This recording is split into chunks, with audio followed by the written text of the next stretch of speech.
If someone asked you what evil looks like, most people would picture something impossible, some creature hiding in the dark, something only seen in stories. But in the late 1970s, in the quiet neighborhoods of Sacramento, California, fear didn't come from a monster in a book. It came from a thin, troubled young man who walked down sidewalks like anyone else. A man people barely noticed. A man who would one day earn a name that the entire country would never forget.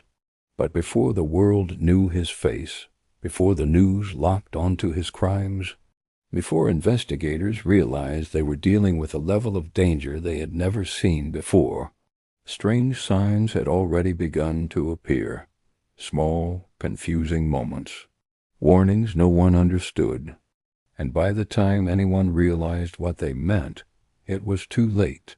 And this story, the true story of Richard Chase, would become one of the most disturbing cases in American history. Not because of how violent it was, but because of how terrifyingly possible it was.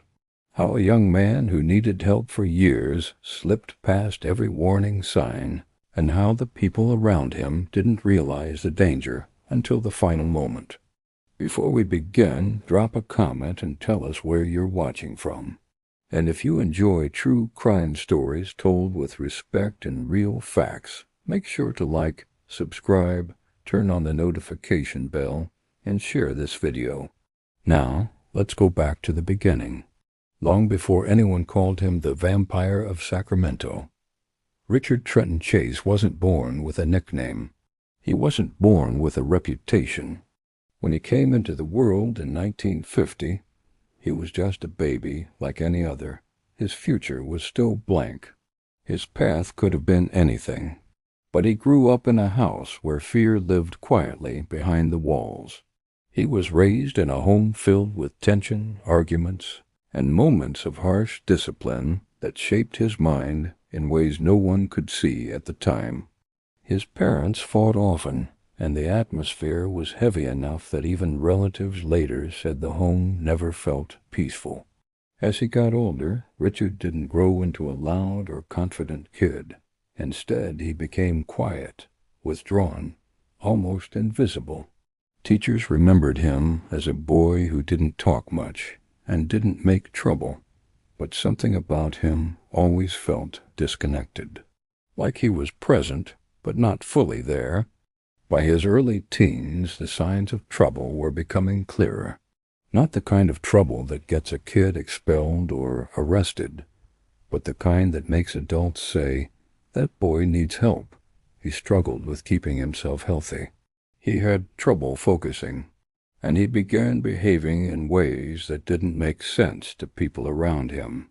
But because he wasn't violent at school or at home, most adults simply shrugged it off as a strange phase. No one realized these were early signs of something deeper, something medically serious. By high school, Richard had changed even more. He grew thinner, quieter, and more isolated. While other teenagers built friendships, joined clubs, and thought about their futures, Richard drifted through his days like he was somewhere else entirely. He stopped trying to fit in. He stopped trying to talk to people. And he walked through school hallways like a shadow there 1 second, gone the next. Friends, at least the few he had later said that he seemed to be slipping away from reality, little by little. And came the part no one expected. By his late teens, Richard had convinced himself that his body didn't work the way it should. He believed something was wrong inside him, something medical, something fatal. He was sure that his heart was shrinking. He was sure that his blood was disappearing, and he carried these beliefs with complete certainty. To him, these fears were real, and this was the moment his story began to take a dark turn. His mind was not well, but he didn't understand what was happening. He didn't know he needed help, and the people around him didn't know how serious it was. Richard moved out of his parents' home for a while, trying to live with roommates. But even they grew scared, not because of violence, but because of the things he said and the way he behaved. He would talk about his body failing, about needing help, about medical problems that doctors couldn't confirm. He became obsessed with his own health, certain something deadly was happening to him. It reached a point where his roommates told him he needed to leave. His behavior was simply too unpredictable. That decision left him living alone, and that isolation made everything worse. Around this time, his addiction to drugs also grew stronger. It didn't cause his mental illness, but it made his thinking more chaotic and his fears more extreme. And when someone already struggling with severe mental health issues begins to use hard drugs, the results can be dangerous. By the age of 25, Richard's mental state had become alarming. He believed he was dying. He believed his blood was disappearing. And he believed he needed something he couldn't explain to survive. This was the point where the story moved from strange to frightening. He started showing signs that he could become a danger to himself or others, and eventually he was placed in a psychiatric facility. Inside the hospital, doctors quickly realized that his illness was not mild or temporary. It was deep, complicated, and severe. He was officially diagnosed with paranoid schizophrenia, a condition that affects how people see the world around them. It can create fears, confusions, and beliefs that feel absolutely real to the person experiencing them. Doctors noted that he needed long-term treatment. In the controlled environment of the hospital, he followed instructions, took medication, and became calmer. But outside the hospital, without structure, without support, without medication, he was a risk. In time, he was released to the care of his mother. And though doctors had warned that he needed supervision, medication, and continued treatment, his mother made a decision that would later be viewed as one of the tragic turning points of the story. She took him off his medication. She believed the drugs were making him worse. She believed he could handle things naturally. She believed she was helping him. But she wasn't. Without medication, Richard's mind slipped much faster than before. His thoughts twisted into deeper fears. His beliefs became more bizarre, and his sense of reality grew weaker and weaker. Neighbors later reported seeing him walking around in dirty clothes. Sometimes he wandered the streets. Sometimes he sat on lawns or sidewalks, staring into nothing. Sometimes he behaved like someone who didn't know where he was. This was when animals in the neighborhood began disappearing. Pets went missing. Even wild animals were found in strange conditions. No one knew why. No one connected the dots. And no one thought the quiet, thin young man down the street had anything to do with it. But these were the final warning signs experts later said pointed toward a dangerous pattern. In late 1977, Richard Chase drifted farther away from reality than ever before. He believed his blood was running out. He believed something was hunting him. He believed he needed something to survive. And then, on December 29, 1977, Sacramento saw the first sign of what was coming. A man named Ambrose Griffin, a 51-year-old father and husband, was shot outside his home in what seemed like a random, senseless act. Police were confused. There was no motive, no warning, no enemy, nothing that made sense. They didn't yet know this was the start of something larger. Investigators had no idea what kind of danger they were facing. They didn't know they were dealing with someone who was deeply ill, living in complete isolation, and slipping into delusions that felt as real to him as the ground beneath his feet. They didn't know they had only seen the first sign of the storm. And Sacramento had no idea that the quiet young stranger, the man neighbors barely noticed, would soon become known across the nation as the Vampire of Sacramento, not because of a myth, not because of a legend, but because of the terrifying truth that would be uncovered next. This was only the beginning. On January 23rd, Richard made his next move. This time inside a home where he had once knocked on the door days earlier. This time the violence would not be quiet. And this time detectives would not be able to write it off as a random drive-by or a simple accident. The crime scene they discovered shook even the most experienced officers. But we won't describe anything graphic. What matters here is the facts. A young woman was found murdered in her home. Her door had been unlocked and she had been alone. Police struggled to understand what happened because the scene didn't match regular patterns. Nothing was stolen. Nothing was broken. There was no obvious motive. And the behavior of the killer did not fit the usual criminal profile. There was a strange element, something detectives couldn't explain, something that felt almost surreal. They didn't know it yet, but these unexplained details would become the signature of the person they were hunting. Still, they had no suspect, no witness, no trail to follow, and the clock was ticking. Richard's delusions grew sharper. He believed he was dying faster now. He believed he needed more blood. He believed the world was closing in and that only he could stop his body from collapsing. He spent hours pacing his apartment, talking to himself, listening for things that weren't there. Neighbors continued to notice odd behavior. Some heard noises at night. Some discovered dead animals behind their homes. Some saw Richard wandering with a blank look in his eyes. But no one had proof that connected him to anything dangerous. He seemed strange, yes, but dangerous? Almost no one thought so. Until the next attack. 5 days later, on January 27th, 1978, Sacramento faced one of the darkest crimes in its history. A house full of life, laughter, and young children became the scene of something almost impossible for detectives to understand. Again, we will not describe anything graphic, but the reality is this: the victims were a family, and the level of violence was far beyond anything investigators expected in their quiet city.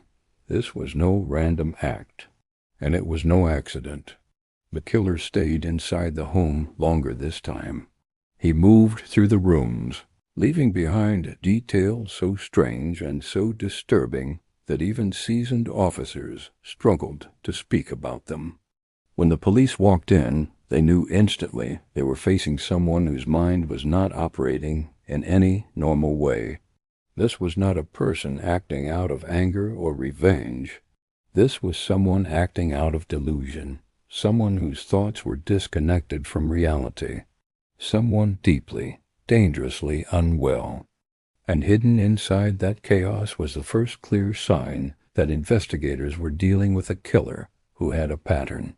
One small clue, one unusual item left behind, one detail that didn't make sense until the next day when detectives found something similar at the earlier crime scene. Then another connection, then another. Richard's strange behavior, his earlier door testing, his wandering, suddenly pointed toward a terrifying possibility. Police began searching for a suspect who matched the pattern. A young man, thin, pale, possibly delusional, possibly moving around neighborhoods alone.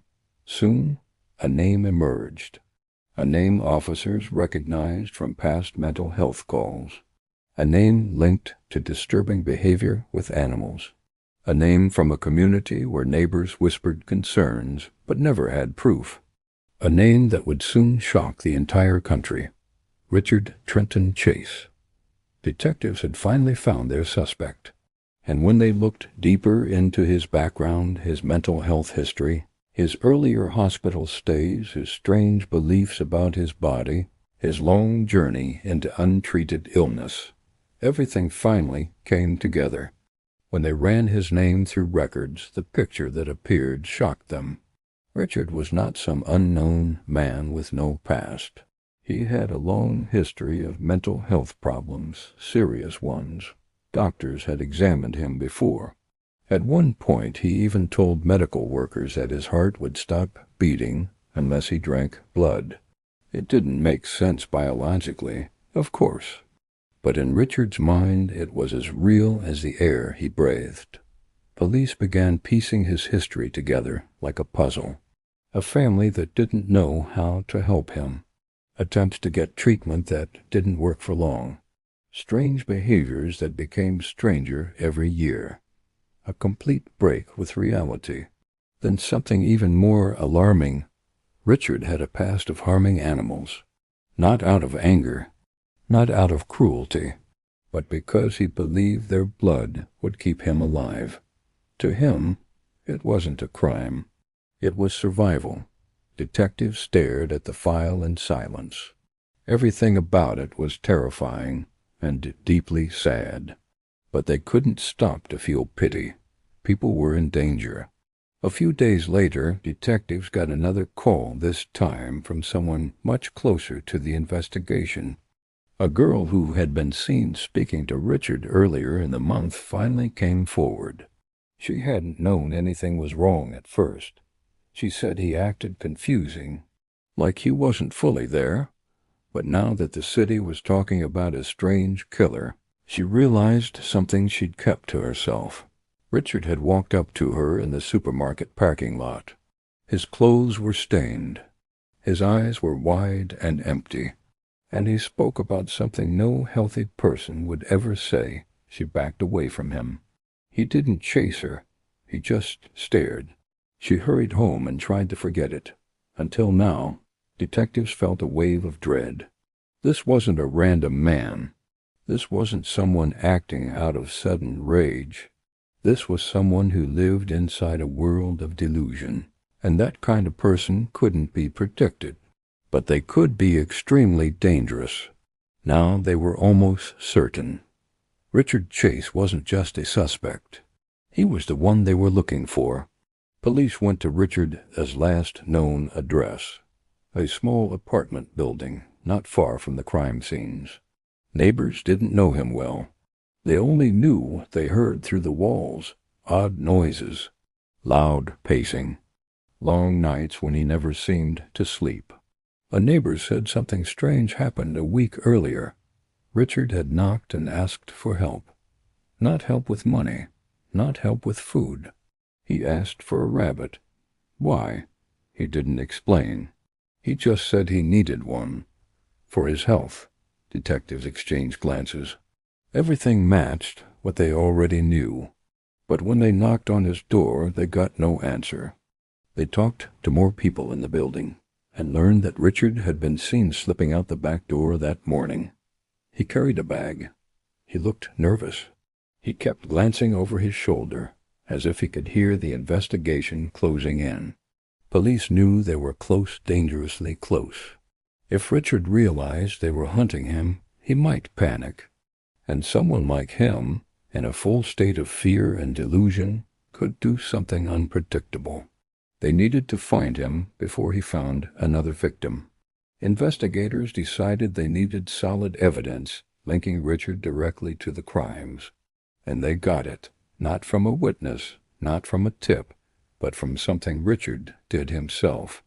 A woman went to the police department holding a small object wrapped in a towel.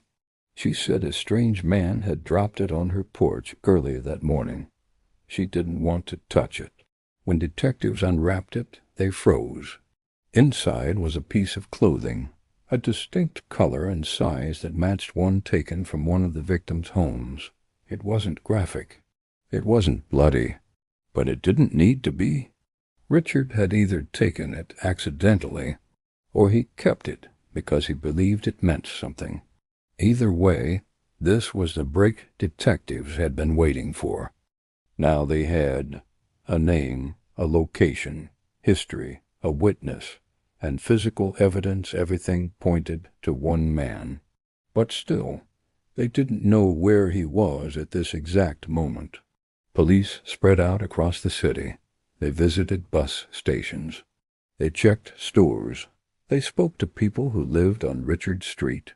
One neighbor said something that made everyone stop. Detectives felt an icy wave of fear. If they didn't locate him soon, someone else might get hurt. At dawn the next morning, police returned to Richard's apartment with a warrant. This time they weren't knocking politely. They forced the door open. What they found inside was confusing.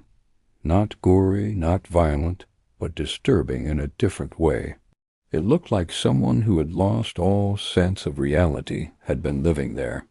The apartment wasn't filled with decorations or normal things. It looked empty, like a place someone used only to hide from the world. There were newspapers stacked in corners, strange drawings, notes that didn't make sense, and kitchen items left in odd places. The room fell quiet.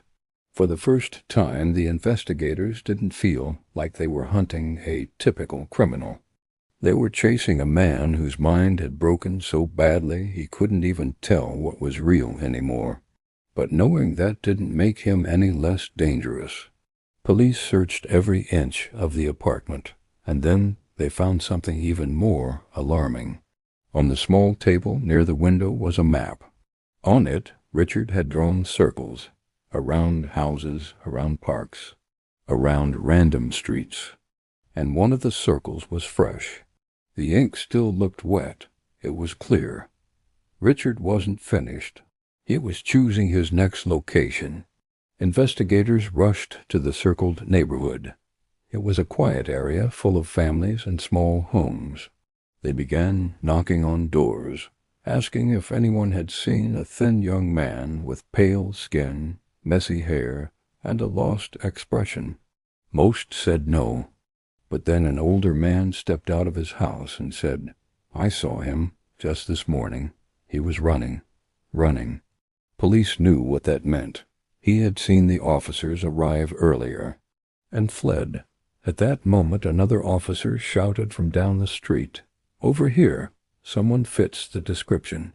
Officers sprinted toward the noise, and there, standing near a parked car, breathing heavily, hands shaking, was Richard Chase. He looked surprised, scared, confused, as if he didn't understand why the entire world suddenly cared where he was. One officer called out, "Richard, stop right where you are." A few minutes later, they placed him in handcuffs. The nightmare that had shadowed Sacramento was finally over. Back at the police station, investigators searched Richard's belongings. Inside his pockets, his bag, and his clothes, they found objects that connected him directly to the crime scenes. Enough to prove without any question that Richard Chase was responsible. When Richard was questioned, he didn't try to hide. He spoke openly, but the words he said chilled everyone in the room. He said he believed his stomach was disappearing. He believed Nazis had turned his blood into poison. He believed he had no choice but to take blood from others to survive. His answers didn't sound like a criminal explaining his actions. They sounded like a man lost inside his own mind, trapped in a place where fear controlled everything he did. And suddenly the investigators understood something important. This wasn't a case about greed, not revenge, not hatred. This was a case about a man whose mental illness had gone untreated for far too long, and the terrifying things that happened because of it. The jury had listened carefully. They had heard the stories of his victims, the accounts of detectives, and the words of psychiatrists. Finally, the moment came. The jury stood and spoke in unison. Richard Chase was guilty on all 6 counts of first-degree murder. The jury also determined that Chase was legally sane at the time of committing the crimes, despite his history of severe mental illness. Sacramento had faced the truth. This man, whose mind had slipped so far from reality, had taken lives that could never be restored. Then came the sentence. The jury declared that Richard Chase would spend the rest of his life under the most severe punishment the law allowed. He was sentenced to death row.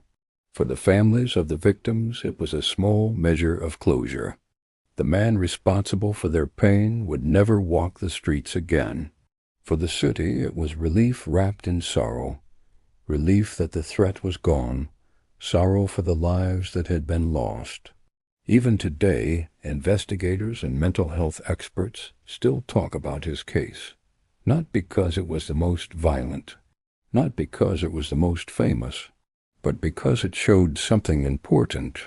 Sometimes the most dangerous person isn't the one filled with anger, but the one who has lost the ability to see reality at all. Richard Chase's story isn't just about crime. It's a reminder that tragedies like this don't appear out of nowhere. They grow slowly, quietly, until someone finally notices, or until it's too late.